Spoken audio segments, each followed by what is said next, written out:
Welcome, everyone, to our next episode of The Inflection Point. I'm joined here today with Iliana Oris Valiente. Uh, a lot of you probably recognize her name because she's a powerhouse in the space. So, Iliana, I'm going to let you introduce yourself. Amazing. Thank you so much for having me on the podcast. Really excited for the conversation. So, in terms of my background, I wear a couple of different hats, which are really confusing to most people from the outside. But really the easiest way to synthesize it is I'm a translator. I'm a translator between worlds, the world of technology and emerging trends, the world of capital, and helping people to make decisions from all of the noise that happens out there in the markets. So my hats are as a corporate executive. So I've built a career in the professional services world, advising Fortune 500 companies, most recently as the managing director and the head of all innovation centers for Accenture in the Americas region. So I'm regularly in discussions with all the Fortune 500 executives on everything from the latest AI to product innovation trends. But I'm also an investor in a personal capacity, directly in startups, in funds, as a fund advisor. And I spend a lot of my time in the capital allocator circles, paying attention to the emerging trends and what does this mean from an investment perspective. But I've also been a founder and an operator, and I'm perpetually exploring the areas that are catching my attention, including areas related to the rise of global citizens and people who are splitting their time in multiple countries over the course of the year, and just thinking through what's the type of infrastructure that we need to be able to support those sorts of lifestyles. So yeah, in short, I translate between all the different worlds. Iliana, you are the forefront of innovation, is what I'd like to call it, right? And the best part about you is you've actually captured trends before they became popular, right? Future of work, blockchain, the list goes on and on and on and on. So let's start with the first question. How do you identify these trends? Like, there's so many things going on. How do you know which one to zone into? That's a very good question. So I spend my time floating between a lot of very different worlds. And it's because of that floating, I'm able to start to sense the trends when they're shifting before they become really obvious. Because in the span of a week, I might spend time with the techiest of the techiest founders and then be in a room of top tier investors at the sovereign wealth fund level, to then be in a corporate boardroom presenting to senior C-suite executives or as a board member myself. And because of that vantage point, I find that if you're open and are actively listening, you can sense things. Plus, I tend to surround myself with a whole lot of experts who know a lot about the domains that they're in, that they're passionate about, and I just simply absorb, float, and then I translate. So I synthesize everything that I'm hearing from all of these sources to constantly be asking myself, well, so what? What does this mean? What does this change for people? The way that we work, the way that we live, the way that we interact with each other, the way that we transact. What does this mean for corporations, the small startups and the big corporates? And what does this mean for governments and the policymakers? I find if you ask enough questions about the why and the so what, eventually the things that seem niche ultimately they come into focus as more obvious of, oh, well, of course AI is going to be a really big deal. Of course, blockchain Web3 is going to be a really big deal. Of course, we're going to see more and more of the digital nomad movement as people have become more global than ever before. And the list goes on. I agree with you, particularly on the digital nomad side, right? We've actually also seen that on our side where, at the villa life, managing all these villas, I used to think that the ideal customer was going to be someone that was, mid 30s to mid 40s. They're coming in with their families, they're staying at our villas. Now, all of a sudden, especially in the past 2 years, what I've noticed is there's been a seismic shift in terms of our audience, right? We're starting to see 20-year-olds, 25-year-olds, they're fresh out of school or they have a job and they're now working from anywhere. So let's talk about that trend. And that was something I'd like to say that you saw before COVID, which is an eye opener because I still remember in the early days, like 2018, 2019, people were talking about working from anywhere and everyone was just like poo-pooing that and saying, hey, buddy, that's not happening at all because people like to go to work. But then all of a sudden, with COVID, people started to work from anywhere. They realized it was going to happen. So let me ask you this. Do you think COVID was an enabler or was it something that, just was the springboard to catapult something that was supposed to happen maybe 10, 15 years later to something that happened right now? What are your thoughts? COVID was an accelerant to the digital nomad movement. But I mean, long before COVID, I have memories of working from airplanes, trains, taxis, conference floors, just me seated there with my laptop. I have been joking for years that so long as I have my laptop, my notebook, my phone, an internet connection, and my brain, I'm good to go. That's all I need. And the pandemic poured fuel on the fire that became the quick rise in the digital nomad space we're seeing now, where upwards of 40 million people identify with that label. And that's mostly a North America-centric view of the world. And I suspect that number is far understated because there are many people who live the lifestyle who don't necessarily apply the digital nomad label on themselves.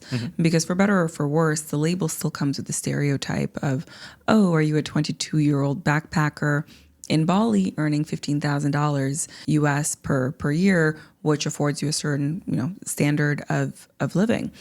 But the research, and this has been really interesting as I've dug into it, shows that actually over 40% of digital nomads are in their late 30s and 40s, and they are six-figure earners.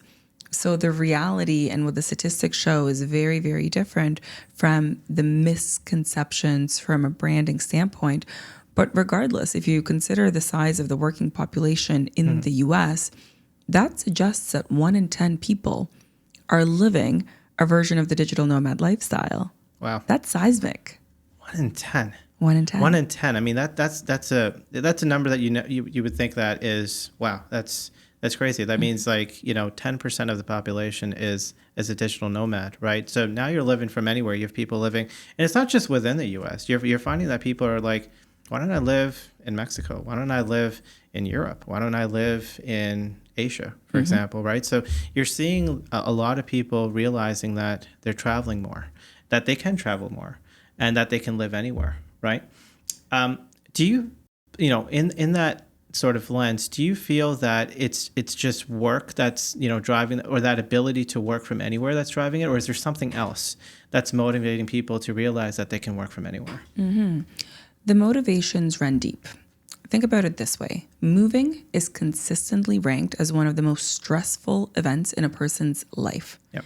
And it's listed up there next to fear of public speaking and fear of flying as far as things that people generally try to avoid. And yet here you have an entire cohort of people that voluntarily moves, not just once or twice in their lifetimes, but is perennially, constantly moving.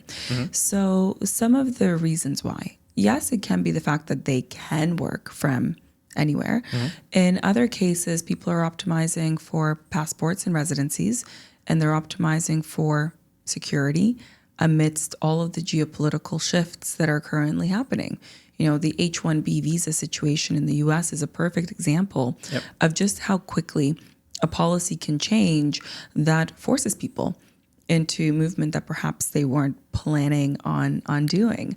And so there are plenty of Canadians, for instance, that are optimizing for taxation. And so they're setting up shop in Dubai. They're setting up shop in some of the favorable tax jurisdictions in Europe. So they're optimizing for geopolitics. They're optimizing for taxation.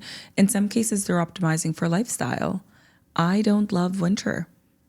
I don't do downhill skiing. So for someone like me, it's pretty compelling to spend a good chunk of the winter months in warmer temperate climates.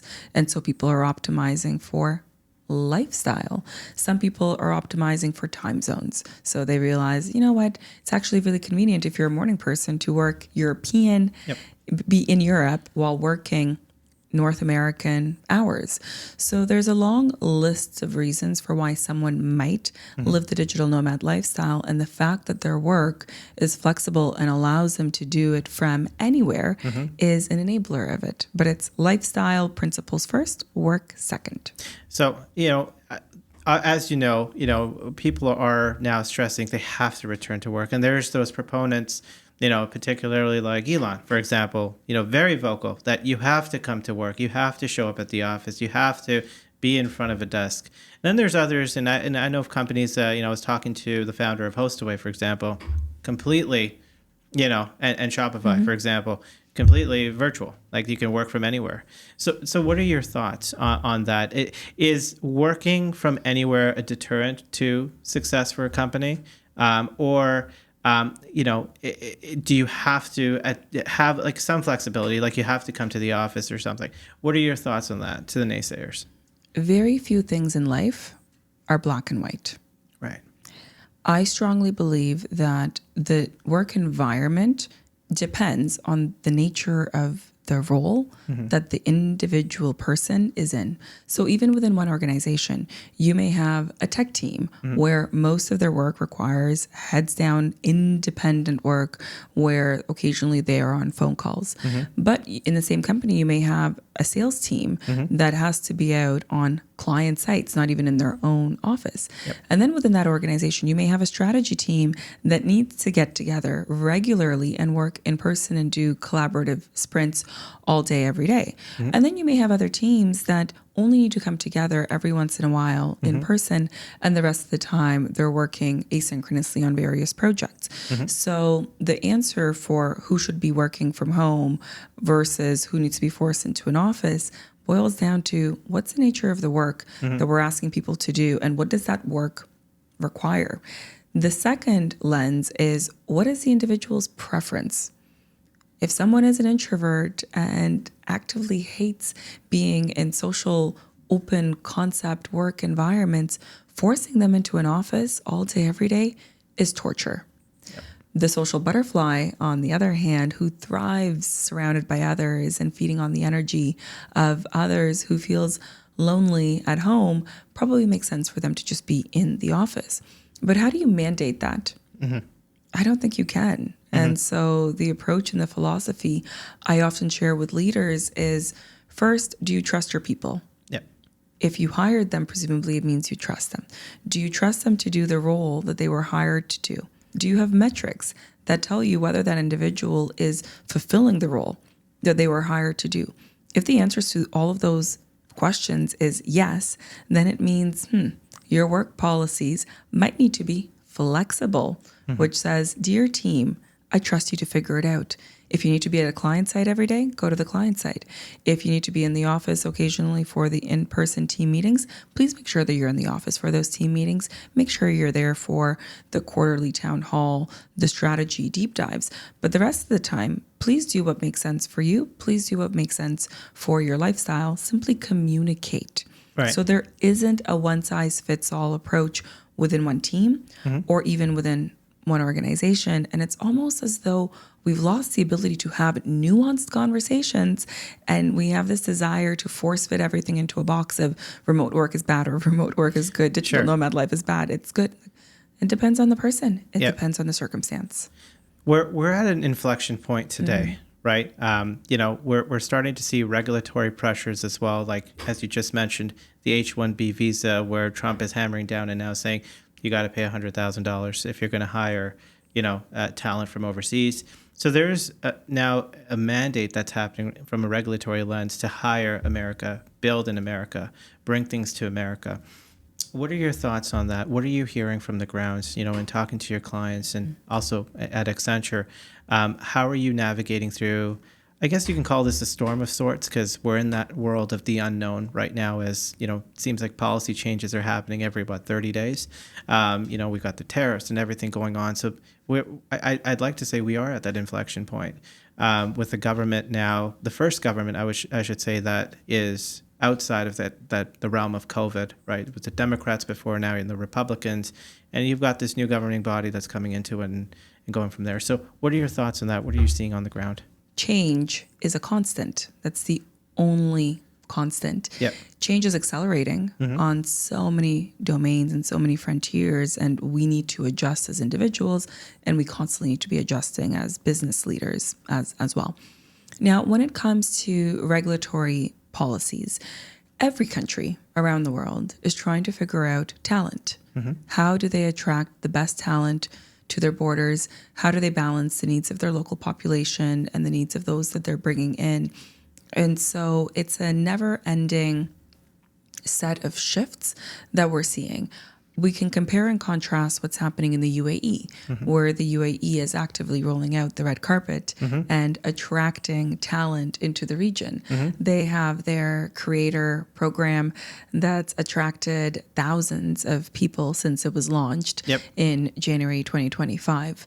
Portugal had made headlines for launching a series of digital nomad visa programs that were ultimately so successful that they had to change course and roll out new programs that also didn't destabilize the local market for housing, for instance. So I think what we're seeing in the US is a bit of the pendulum swinging, as it does from time to time as countries try to figure out what's the right set of policies and how do they calibrate all of the different competing interests that are afoot.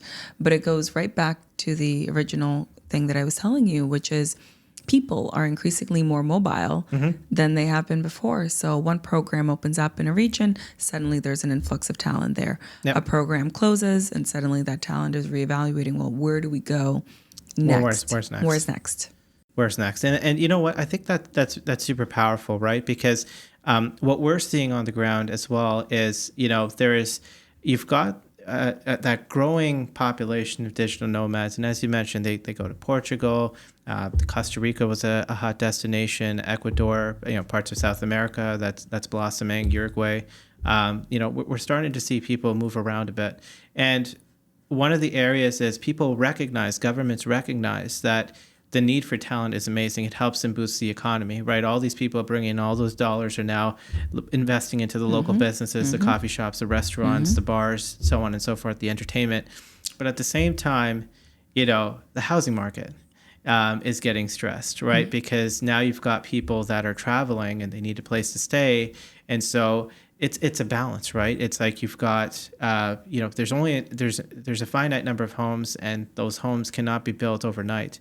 But at the same time, you've got this accelerant to the economy that jolt that's required in the economy that's happening as well. So, and I know this is a question that people are still trying to battle through and try to answer. How do you solve that? That sort of that housing. I wouldn't call it a crisis, but that shortage that happens when you have an influx in demand from the digital nomads.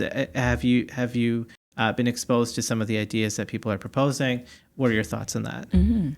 Let me start by saying that humans have been moving for as long as humans have existed on this planet. Wow, that's powerful. That's powerful. Yeah, that's true. We are nomads. Immigration is not a new thing. Yep. We evolved by foraging, by following the animals, by looking at where there is water availability. It's just that the reasons for why we're moving have shifted, but now we're moving again. There was a period of time where we became very settled around the agricultural era and the industrial era. But now that we're coming out of that moment, we're becoming a lot more fluid. So immigration and the movement of people is a tale as old as time. Housing has been, of course, a hot button topic in many circles, and understandably so. And so policymakers have to balance very delicately the trade-offs in the two.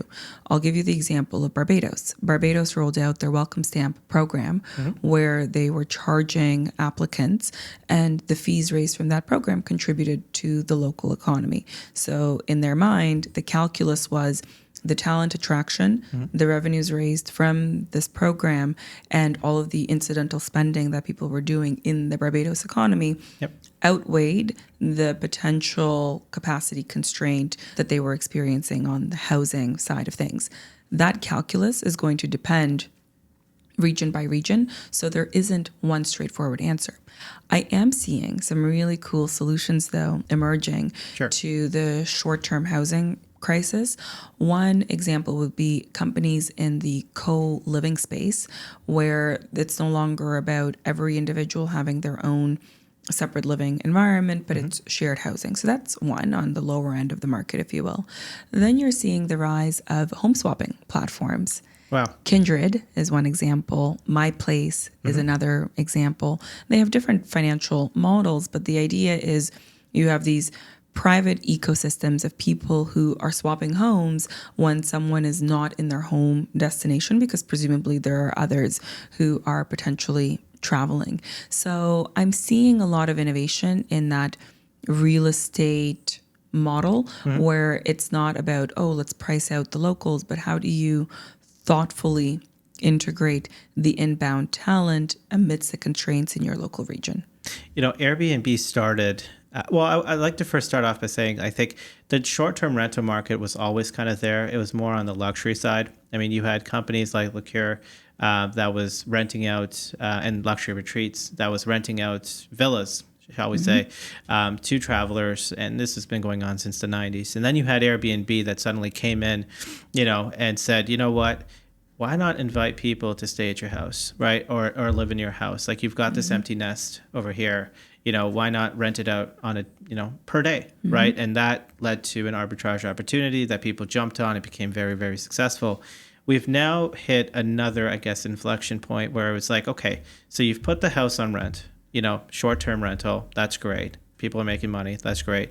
Now you had a second sort of inflection point, which is you've got the digital nomads that are like, well, it's not just for a couple weeks or a few weeks. I want to stay for 6 months. I want to stay for a year. But I don't want to be tied to a long-term rental sort of component. And so you mentioned that one of the trends that you're seeing and that I've invested into is home swapping. So tell me a little bit more about that. Like, that is very new, right? You know, on the home swapping side. So is that one of those emerging trends that you're pretty bullish on? What are you seeing on that side? So, I mean, home swapping is just one example of the type of infrastructure that we're starting to see emerging to support the globally mobile demographic. Some of the other trends that are worth paying attention to are in areas like health insurance. So most people don't realize that if you don't read the terms and conditions very carefully of your policies, you might be out of bounds if you're splitting your time across 2, 3, or more countries over the course of the year. So there's a market emerging there. And of course, you have the real estate side of things. You also have schooling. What do you do if you have school-aged children and you're looking at splitting your time between 2 different countries? And so I'm tracking the rise of the networks of private schools that are emerging that essentially allow you to plug the kids into the school program and the curriculum for a bit, and then move them to another country and then move them to a third country without skipping a beat from the curriculum design side of Are you things. saying that the schools are almost becoming a facilitator of, you know, that global movement? It's like you could stay in South America, you could stay in the Caribbean, you could stay in Europe and do that? Is that the trend? It's emerging. Wow. It's emerging. Wow. Correct. Wow. So you're starting to see a lot of, you know, support that's building around this digital nomadic life that people have now accepted as a reality because they realize they can do it. You started to see the rise of talent that's going into, these different homes anywhere in the world. And then they're thinking about insurance, they're thinking about schooling. That's important. You've got kids. Well, where are they going to go? Right. And so you started to see an entire ecosystem that's being created and that's being generated from, you know, just the fact that someone decided that they wanted to live anywhere, everywhere. Exactly. So in terms of like the next inflection point that we're in right now, AI is booming, right? Like I was actually just reading this incredible post about how OpenAI it decided to invest into Oracle. And then Oracle ended up buying NVIDIA chips. And then NVIDIA ended up investing into OpenAI, right? And so when you look at that sort of cycle, you're starting to see, is this a bubble? But then I thought about the analogy of, the railway, right? When railroads, started, right? There was this massive boom in infrastructure. You got to keep going, and then you had everything. People started building things around it, and then the economy crashed, but the railroad still survived. So in this moment that you see, where you see this, this cycle that's happening, where vendor financing is becoming super key, where people are becoming enablers and integrating certain systems, and you've got these frothy revenue numbers that are being generated. That to me is an inflection point as well. So what are your thoughts on that as we go into this new stage? I think your analogy of the AI moment and the railroad moment is spot on.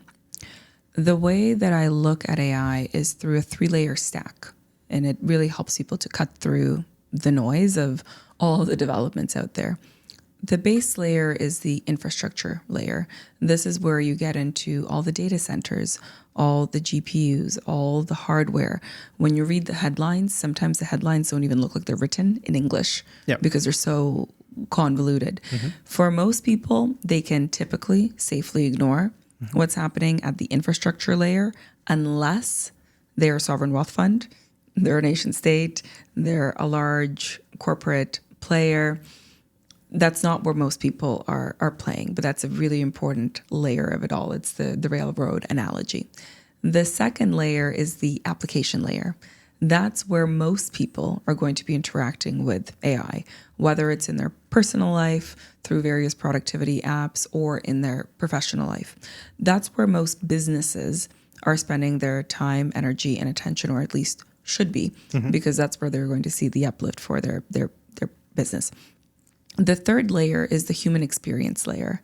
That's the one that most people don't think about enough, because we build the technology from the bottom of the stack up, but the reality is we experience technology from the top stack top down.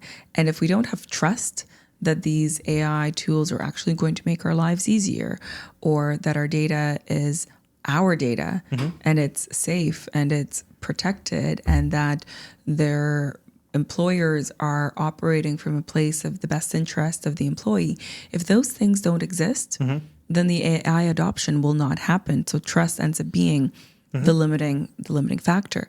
Right now, you're absolutely right. There's a lot of attention on the infrastructure because that's what needs to be built. And we maybe have too much money flowing into infrastructure. Not all of it is necessarily going to be viable. You might end up with a data center that's not fully being utilized.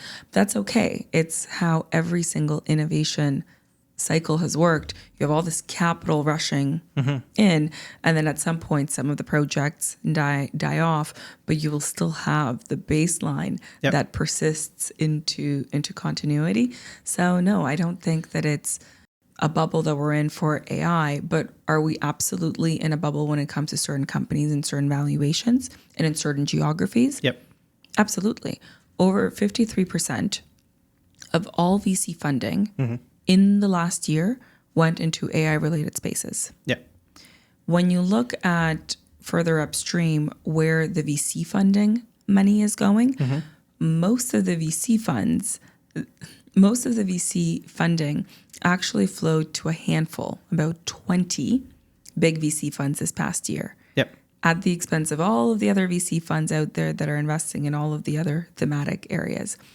And of those 20 concentrated VC funds, the vast majority of that funding went to a handful of mega AI rounds. Right. Which means that a tiny subset of a subset of a subset of a subset of AI companies are actually being funded. And there's a whole slew of other companies that is not, which means their valuations are lower. What they're working on, is it still valuable? Yeah, 100%. And so what I'm trying to do is shine a spotlight on what are some of the underfunded areas that investors are potentially overlooking because they're caught up in the FOMO of that highly concentrated, highly valued domain. It's not evenly distributed. Yeah, absolutely. And, I was actually talking to the president of Boehringer, who I'm trying to get onto this show as well, but he's super busy. And he said something super powerful to me. And he said, you know what? you have to look at AI a bit differently. And I said, what do you mean by that? He said, give A-level talent the power of $1 trillion industry. They're going to build an A-level product, a service, that much faster. Give a C-level student that same power. They're going to build a C-level product that much faster.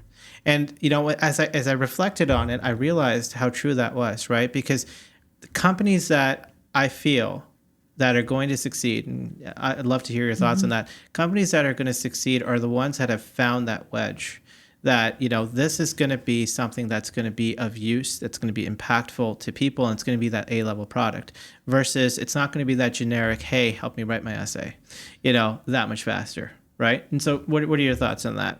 I mean, the basic rules of starting a business don't go out the window just because you're building an AI company. Yeah. You still need product market fit. Consumers need your product to fix and solve some problem. I see this with every tech wave. I saw it in the early blockchain era where I'd meet founders and they're telling me about this cool newfangled thing that they're building. Yep. And when I asked the simple questions of who are you building this for? What problems is solved? They looked at me like a deer caught in the headlights. And I'm like, folks, just because it's a new tech, business fundamentals, they still apply. That's right. They still apply. And, you know, what I'm starting to see is, you know, as a trend, there's going to be AI companies, but there's also going to be successful companies that use AI. They're not going to be AI companies. Correct. Right. And one thing that I've found in my journey as a founder is I'm not going to be the AI company. Oh, sorry, guys, to my investors. But what I've found is I don't need to raise anymore because I realized that by adopting AI, my internal processes have become more efficient. So my output is far greater with less people, right? So, you know, one of the things that I've noticed is we have such a big spotlight that shines on AI companies. And, you know, as I guess emerging managers and that try to get their foot in the door to these very sexy, hyped AI names, right? They're there, but then I've also seen, and I was talking to a couple of investors, and they call it the boring businesses, which, you know, they've been around forever, right? Still essentials. But these guys are now becoming even more profitable, right? You used to say, like in hospitality as well, because that's the business I operate in. It's a very standard thing to say that, okay, well, because you're in hospitality, your margins are going to be like 10, 20, 15, 20%. But that's because we have so much overhead. We have so many people that are working for us and so on and so forth. Not that we're going to eliminate people, but I realize that we won't need to hire more people. Right? Because now each person is going to be that much more profitable, right? Or bring more to the table because they no longer have to rely on doing things manually, right?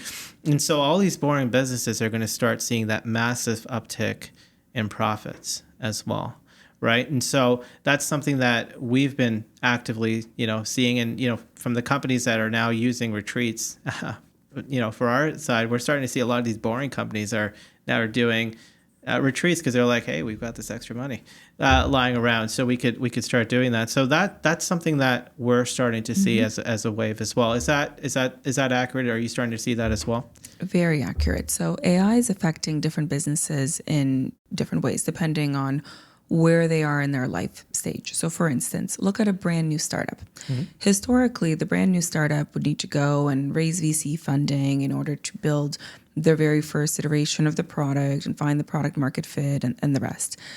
With AI, pre-seed funding is fundamentally changing, and it's not going to go back to the old model because suddenly what used to historically require $500,000 or $1 million to build your early prototypes and to acquire your customers and to de-risk the business, you can do all of that now with 20, 30, 50 grand and a whole lot of AI agents and research and tools.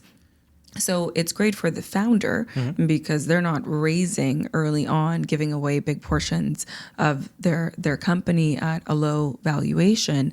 And it actually de-risks it for the investor because you have a higher likelihood of success when a company has come to you having built some of that early traction. So yes, you're not getting in as early as you maybe would have gotten in prior to the AI wave, but pre-seed funding in areas that are not deep tech, yes, is fundamentally changing as a result of AI. Obviously, if you're a hardware company, deep research company, you're still going to need that early upfront funding. But if you're doing anything that's consumer facing or SaaS or et cetera, the barriers to entry of starting a business have never been as low as they are. And so I predict and expect we're going to see a wave of entrepreneurship because humans are really creative.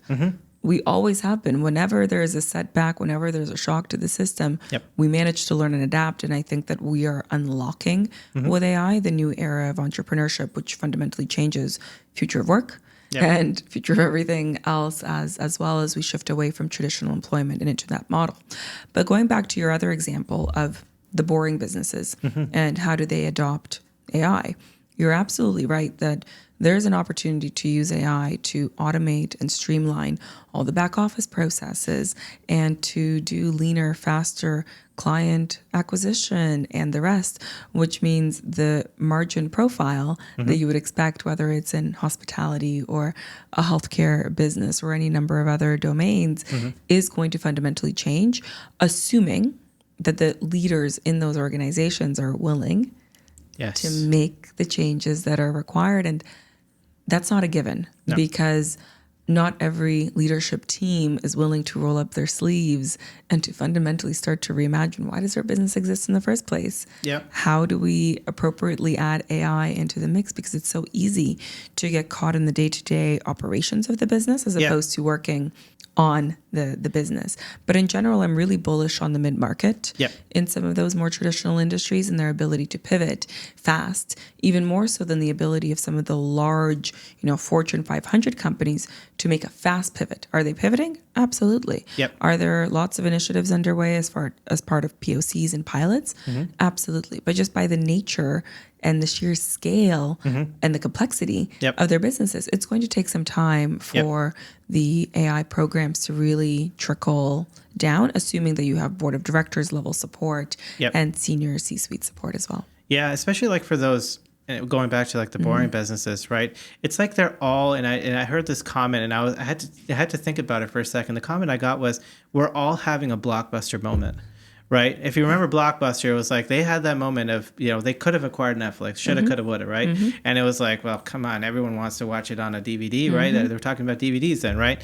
But it's like, you know what? Now you've got AI, and so it could automate procurement processes, which, as we know, are very cumbersome. You can automate that, you can identify gaps, and you can start making changes quickly, right? So a lot of companies are experiencing that Blockbuster moment. And the ones, even if they're in the boring business, right, the ones that are going to be ahead of the pack are the ones that automate their processes, become faster, become more agile, because there's a new wave of entrepreneurship coming. I want to touch upon your point that you mentioned. I think that was super powerful, because the other day I was actually talking to Lovable. Right? Oh, yes. And Lovable, I use Lovable religiously because I thought it was the most coolest thing ever. And you were an early user too. I was a very early user, right? Because, I have the mind of a designer, not a coder, right? So this was like, I was like their perfect target audience, right?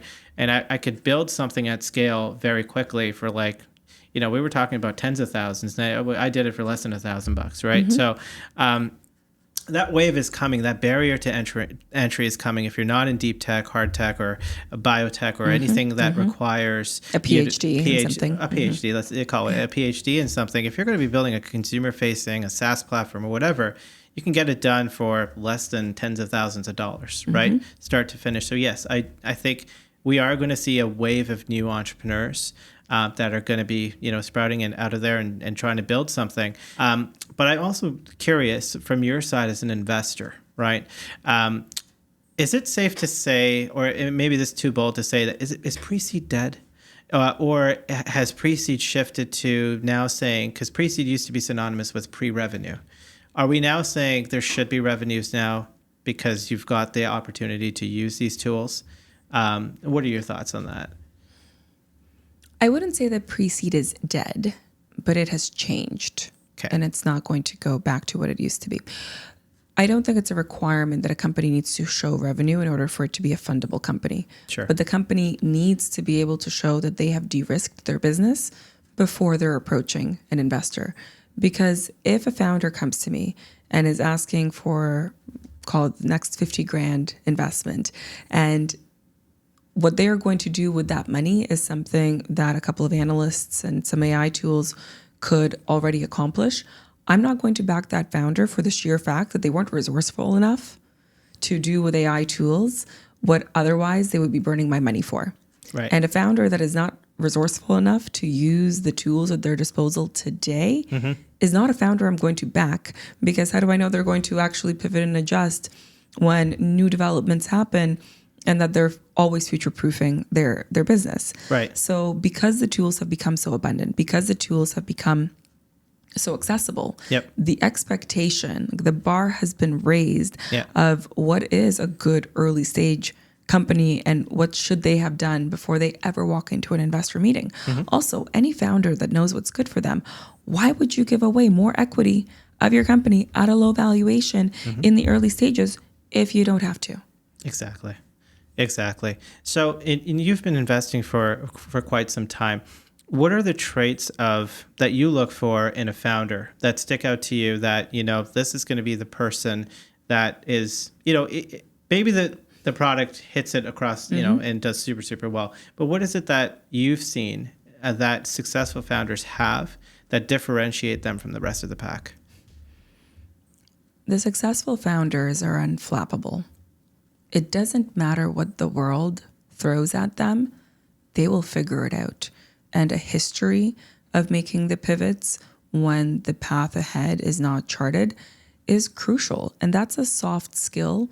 It doesn't appear by just looking at a resume. It doesn't appear by looking at the credentials of where they went to school, but it is a really powerful soft skill.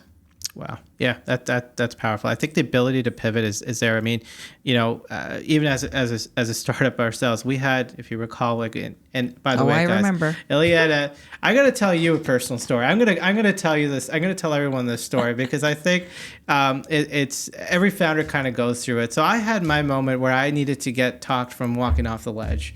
And the person I had to go to was Iliana, right? Sorry, Iliana, I'm going to put you there. That's fine. And the moment I had, and I laugh at this moment actually because it was actually kind of funny and I thought it was the end of the world.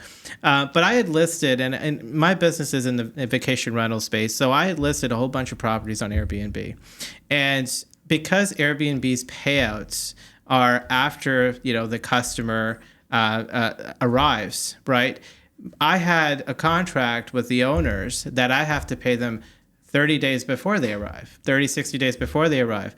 So as you can imagine, right, I was introduced to this new phenomenon of cash crunch, right? Which is I have the revenue, I have the business, but, the cash just wasn't coming in. And I remember talking to Iliana. I'm like, dude, what am I going to do? This is insane. I've got these owners that are demanding money. What are we going to do? And I thought it was the end of the world. And Iliana was just like, we're going to grab some coffee. We're going to talk through this.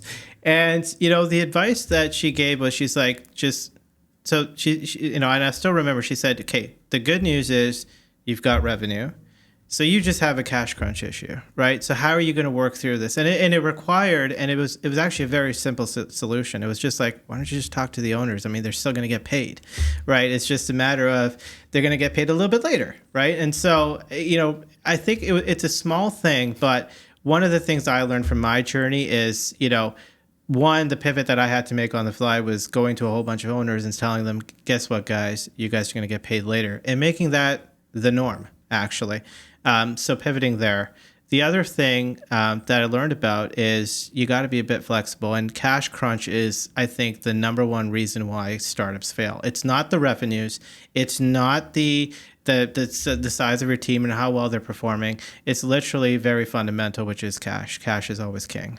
And people run out of cash and they realize it doesn't work. So, the way you structure your agreements, the way you communicate how things work, and when you start forecasting how things work, I think that's super, super important. Again, thank you so much, Iliana, for your time today and for sharing your journey and sharing your story.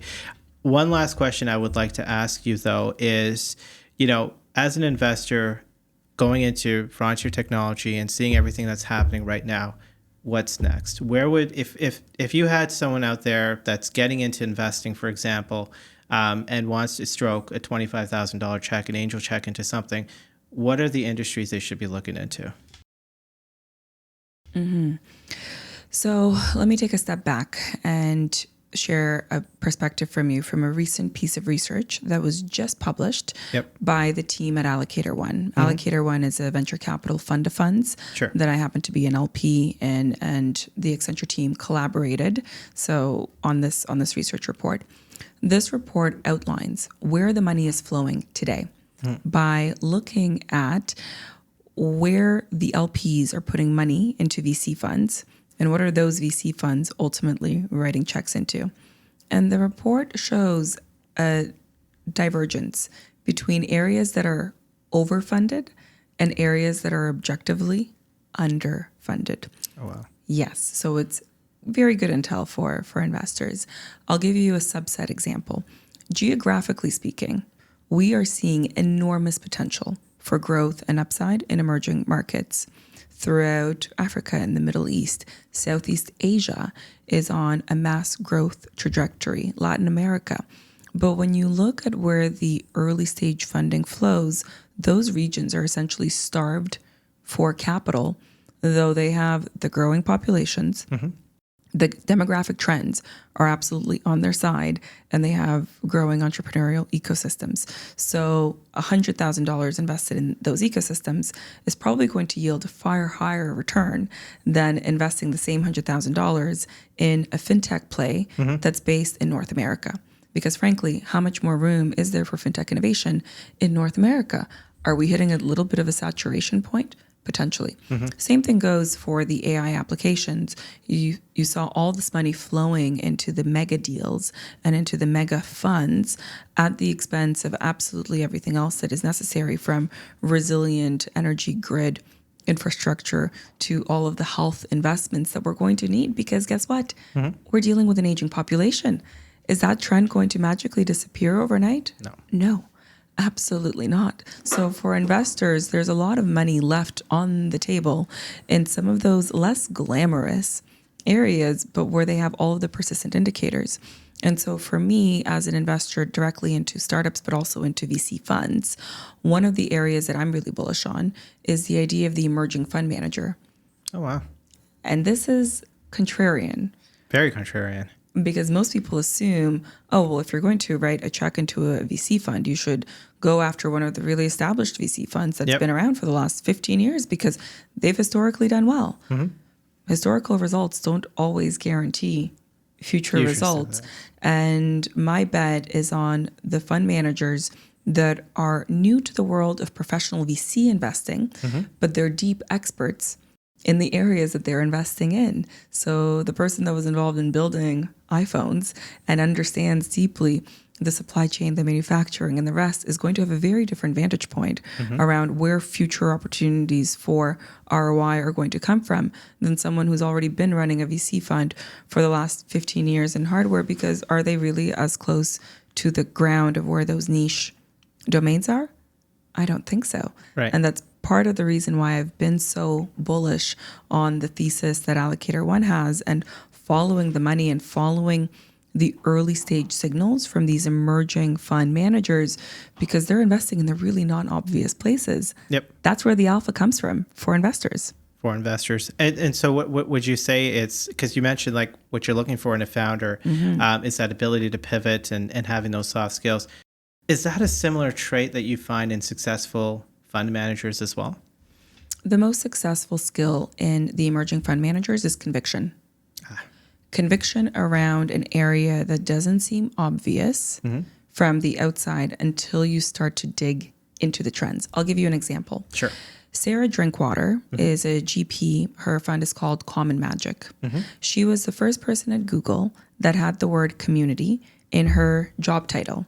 Wow. And she is behind the millions of monthly active users that are on Google Maps with the reviews and the rest of it. She had built an entire portfolio of her own personal investments at the intersection of the thesis of community plus technology companies equals a magical match made in heaven.